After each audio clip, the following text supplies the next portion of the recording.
سلام دوستان عزیزم، به کانال صدای سرنوشت خوش اومدید. امشب هم با یک داستان واقعی دیگه در خدمت شما عزیزان هستیم.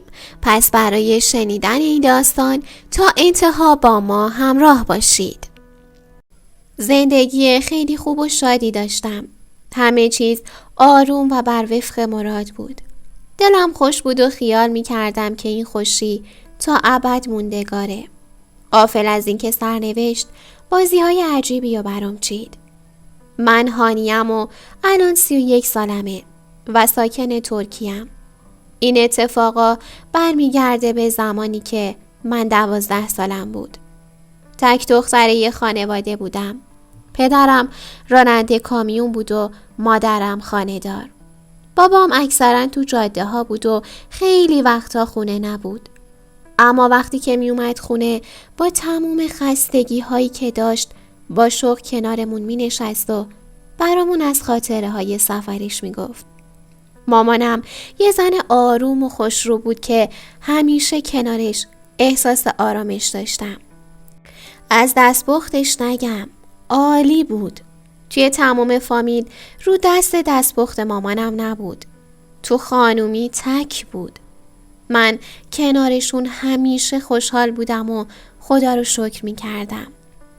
12 سالم بود که مامان حالش بد شد و مدتی مریض بود. وقتی پیش دکتر رفتیم گفتن سرطان داره و خیلی هم بدخیمه. مامان از اون روز تحت نظر دکتر شیمی درمانی می شد. روز به روز خسته تر و رنجورتر می شد. صورت قشنگش لاغر شده بود و موهاش ریخته بود.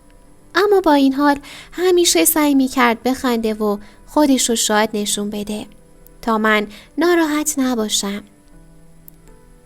اما بعد از 2 سال نتونست دووم بیاره و ما رو تنها گذاشت. رفتن مامان شوک بزرگی بود که به من و بابا وارد شد.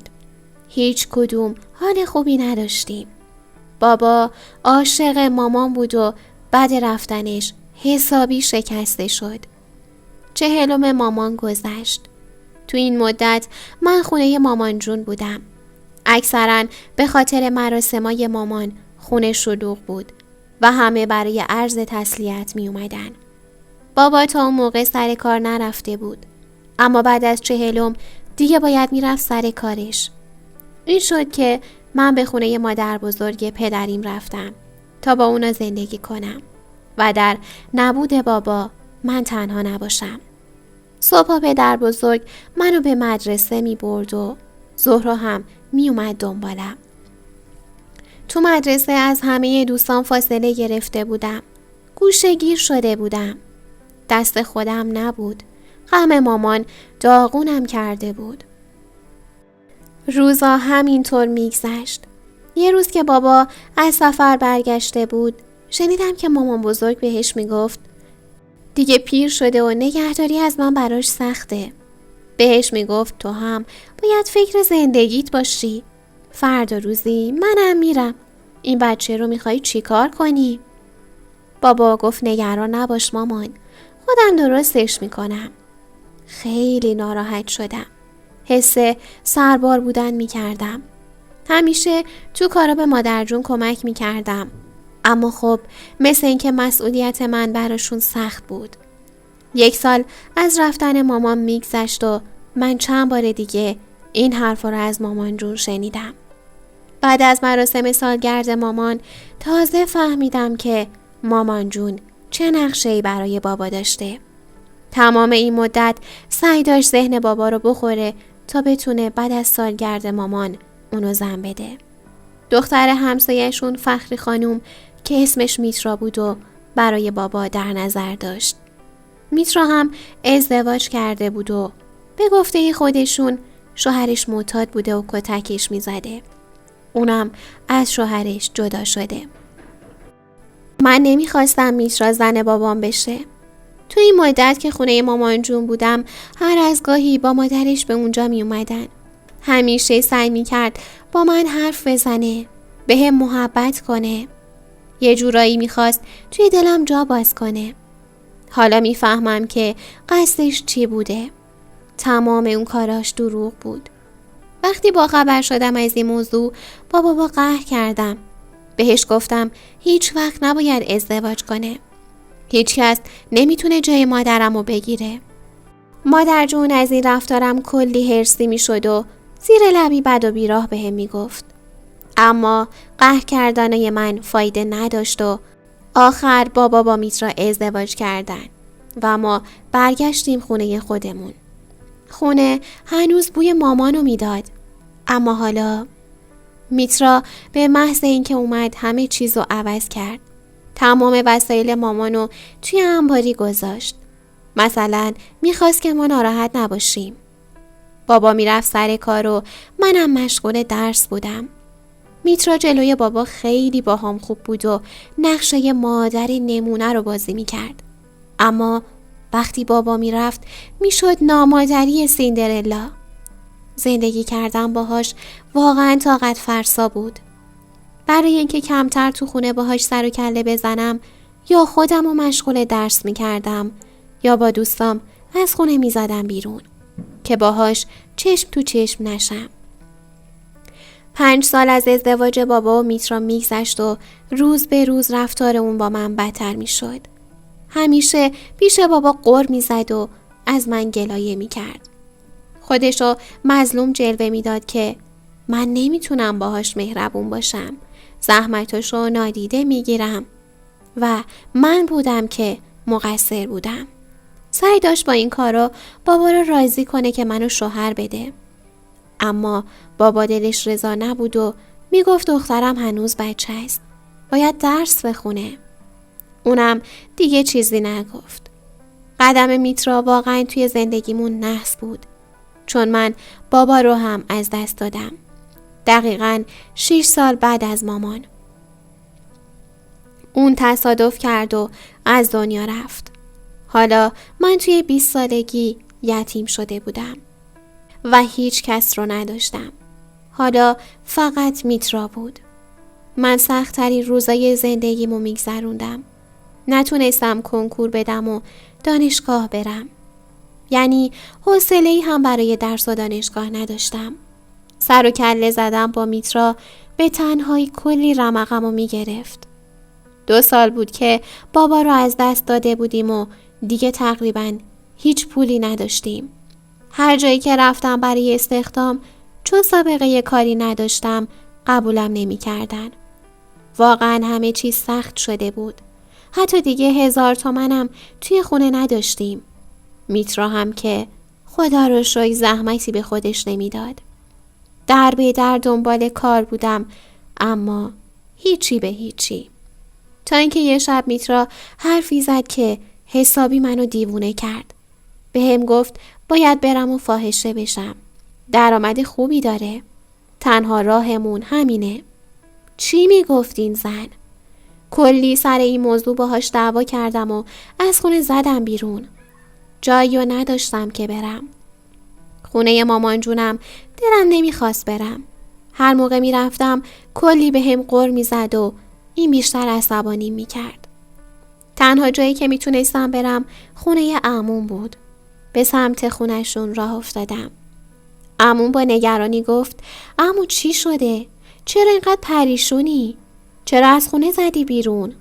منم فقط بهش گفتم که با میترا دعوام شده و دیگه چیزی نگفتم. 2-3 روزی بود که اونجا بودم اما معلوم بود که زنمو از بودنم راضی نیست. چون همش به هم چشم خیره میرفت. تصمیم گرفتم که برگردم خونه. قصد داشتم که خونه رو بفروشم و یه خونه نقلی کوچیک‌تر بخریم. کمی از پولو هم باهاش یه کاری را بندازیم تا بلکه بتونیم از این مشکلات نجات پیدا کنیم. وقتی رفتم پیش وکیل تا باهاش صحبت کنم گفت بابا خونه رو به اسم میترا زده و من نمیتونم بفروشم. اگر بگم دیگه نفس نمیتونستم بکشم دروغ نگفتم. آخه چرا من؟ چرا این همه اتفاقات باید پشت سر هم برام بیفته؟ چرا هیچی خوب پیش نمیره؟ رفتم خونه تا با میترا حرف بزنم که اجازه بده خونه رو بفروشیم و یه کاری هم راه بندازیم. اما اون عجوزه به هیچ وجه قبول نمی کرد. می گفت همین سقفم میخوای ازمون بگیری؟ من اجازه نمیدم. هرچی گفتم بابا یه خونه کوچیک‌تر میخریم. قبول نکرد که نکرد. اون افریته به زور خونه رو به نام خودش زده بود. نمیدونم چطور بابا رو گول زده بود. اما حالا سندا به نام اون بود و اونم قبول نمیکرد. همچنان پافشاری میکرد که من برم سراغ اون کار. میگفت جوون و خوشبر و رویی، هیکلت هم که عالیه، کلی پول برای با تو بودن بهمون میدن. دیگه واقعا کلافه شده بودم. کارم پیدا نمی کردم. هیچ راهی نبود. چند روزی رو با پولایی که عموها و داییم برامون میریختن طی می کردیم. اما باید تیکه و کنایه زناشونم به جون می خریدیم. یه شب خونه عمو محسن، عموی بزرگم دعوت بودیم. صبحش عموی مانتوی خیلی خوشگل برام خرید و آورد اونجا که من شب بپوشم. منم خوشحال لباس و پوشیدم و رفتیم خونهشون. بعد شام که دور هم نشسته بودیم، زنمون با کنایه گفت مانتوت خیلی قشنگه هانیه. معلومه محسن حسابی پول داده براش. اما خب طوری نیست. صدقه سر بچه هام. دل بچه یتیمو شاد کرد. با حرفاش دلم تیکه تیکه شد. غرورم له شد. عمو کلی دعواش کرد. اما چه فایده؟ آبی بود که ریخته شده بود. اون شب بود که تصمیم گرفتم کاری که میترا میگفت و انجام بدم. شدم یه دختر فاحشه که مردای پولدار مهمون تختش بودن. حالم از خودم به هم میخورد. اما چاره‌ای نبود. دیگه با خودم قهر کرده بودم. هر شب و با مردای پولدار بال شهر میگذروندم. پول خوبی هم میدادن. فرقی نداشت که پیر بودن، جوون بودن، مسن بودن. وقتی مشتری میخواست منم مجبور بودم که انجام بدم. البته که همه اینا دست میترا بود و حتی اگر منم نمیخواستم اون خودش اوکی میداد و منم مجبور بودم که این کارو بکنم. وضع زندگیمون بهتر شده بود، اما من روز به روز بیشتر از درون تهی می شدم. دیگه هیچ حسی نداشتم. نه غم، نه شادی، نه خشم، هیچی. خنثای خنثا. شاید دیگه حتی نمیخواستم زندگی کنم. کثافت همه روزامو گرفته بود. از بابا و مامان خجالت میکشیدم. هر بار میرفتم حموم اینقدر خودمو میشستم که پوستمو زخمی میکردم که شاید این آلودگی ها رو بتونم پاک کنم. یه شب مهمون تختم یه شیخ عرب بود. من خوشگل بودم و هیکل خوبی هم داشتم. اونم که مدتی برای کار اومده بود اینجا راجبم شنیده بود و حالا روی تختم منتظرم بود. فکر میکردم با یه مرد چاق و زشت و پیر طرفم. اما وقتی دیدمش تعجب کردم. یه مرد حدوداً 30 ساله بود که هیکل ورزیده‌ای هم داشت. اما اینا مگه مهم بودن؟ من باید کارمو میکردم. اون شبم کنار اون مرد گذشت. 2-3 روز بعد دوباره همون مرد اومده بود خونمون. خونه که چه عرض کنم. تعجب کرده بودم که چرا اومده. یه مرد دیگه هم همراهش بود. وقتی شروع کرد به حرف زدن، اون مرد که کنارش بود برام حرفاشو ترجمه میکرد. گفت میخواد منو با خودش ببره از اونجا و اگر من موافق باشم باهاش برم دبی. فکرم حسابی مشغول شده بود. اما با خودم گفتم اگه برم از دست میترا راحت میشم. شاید اونجا زندگیم خیلی بهتر بشه. ازش 2 روز مهلت خواستم. بدون اینکه به میترا بگم وسایلمو جمع کردم و یه نامه هم براش نوشتم و از اونجا رفتم که ای کاش قلم پام میشکست و نمیرفتم. اونجا لجنزار به تمام معنا بود. پامو گذاشتم جایی که تو کثافت غرق شدم. از چاله افتادم تو چاه. مجبورم کردم باهاشون یه قرارداد 1 ساله بنویسم در ازای جای خواب و امکانات زندگی. الحق که همه چیزایی که در اختیارم گذاشتن لاکچری و شیک بود، اما من ذوقی براشون نداشتم. قیمت اینها لجن زدن به زندگیم بود.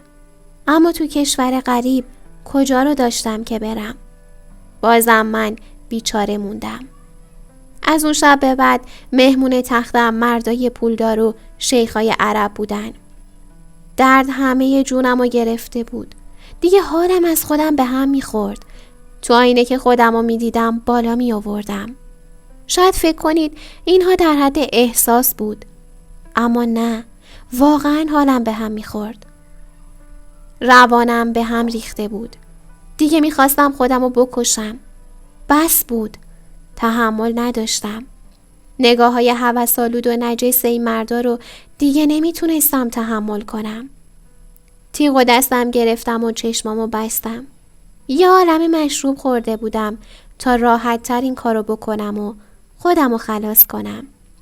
لحظه‌ای که چشمامو بستم و تیغ رو دستم گذاشتم، یه صدایی تو سرم پیچید. یه حال عجیبی بهم دست داد. حالی که نمیتونم براتون توصیف کنم. حس میکردم ته دلم یه گرمای عجیبی داره. نمیدونم تا به حال براتون پیش اومده یا نه. نمیدونم تا حالا حس کردین که خدا بهتون نگاه کرده و دستتون رو گرفته یا نه. اما من اون لحظه حس کردم خدا دستم رو گرفته. خیلی آروم بودم. آرامش عجیبی که تا حالا حس نکرده بودم. رو تخت دراز کشیدم و همینجور گریه کردم. خدا رو صدا زدم. بعد از چند سال صداش زدم و ازش کمک خواستم. فردای اون روز تصمیمم رو گرفتم. دیگه آخرای قراردادم بود. بعد از اون قرارداد لعنتی از اونجا میرفتم. عاشق معماری بودم. حتی دبیرستانم معماری خونده بودم. با خودم عهد کردم دیگه سراغ این کار نرم. حتی اگر از گشنگی بمیرم. قراردادم که تموم شد با یه بلیط از اونجا رفتم ترکیه. اونجا دنبال کار گشتم. یه بوتیک پیدا کردم که صاحبش یه خانم ایرانی بود. وقتی دید غریبم و کاری ندارم بهم کمک کرد. خدا خیرش بده. مثل فرشته‌ای بود که خدا برام رسوند. اونجا مشغول کار شدم. کم کم زبانشون رو یاد گرفتم. شبا تو انباری بوتیک میخوابیدم. فرزانه خانم زن فوق‌العاده‌ای بود. برام یه آپارتمان نقلی اجاره کرد که بتونم با حقوقم اجاره‌شو بدم. از اون پولای کثیف هیچی رو با خودم نیاوردم. با اونجا از صفر شروع کردم. کاری که بهش علاقه داشتم و دنبال کردم. سعی کردم با فیلمای آموزشی خودم رو ارتقا بدم. با کمک فرزانه جون یه شرکت ساختمانی خوب پیدا کردم و مشغول شدم. خدا رو شکر الان دستم به دهنم میرسه. خدا واقعا منو نجات داد. اون دستم رو گرفت. منو از اون باطلاقی که توش گیر کرده بودم بیرونم کشید. بیرون اومدن از اونجا راحت نبود، اما خدا منو از اون لجنزار نجات داد. به هم نظر کرد. هنوز خودم رو نبخشیدم، اما شکرگزارم که خدا به هم کمک کرد. اینجا عضو خیریه شدم و تا هر مقداری که بتونم حتی کم به نیازمندا کمک میکنم. هر روز میرم و دعا میکنم. از خدا طلب بخشش میکنم تا منو ببخشه، تا بتونم منم خودم رو ببخشم. شما هم برام دعا کنید. این بود داستان زندگی من. دوستان عزیزم، از شما ممنونم که تا انتها با ما همراه بودید. اگر به شنیدن داستان‌های واقعی علاقه‌مند هستید، کانال رو سابسکرایب کنید و دکمه زنگوله رو هم بزنید تا به محض اینکه ویدیوی جدیدی آپلود کردیم مطلع بشید. بی نهایت از همراهی شما عزیزان سپاسگزاریم.